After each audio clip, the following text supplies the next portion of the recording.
ஒரு ஊரில் பசுமை மலையால் சூழப்பட்ட அழகிய காட்டின் நடுவே ஒரு இனிமையான அருவி ஓடியது.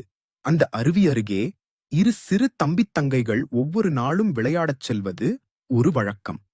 ஒரு நாள் அவர்கள் விளையாடிக் கொண்டிருக்கையில் அருவியின் பின்னால் பாறையில் ஒளிந்திருந்த ஒரு சிறிய விரிசலை அவர்கள் கவனித்தார்கள்.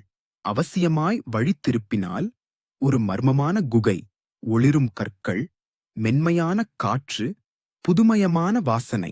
அந்த குகையின் வழியாக சென்றபோது அவர்கள் ஒரு வேறுபட்ட உலகத்தை அடைந்தார்கள். அங்கே விலங்குகள் பேசின, பறவைகள் பாடின, மரங்களும் சிரித்தன. அந்த உலகத்தில் எல்லாம் சாந்தியுடன் இருந்தது.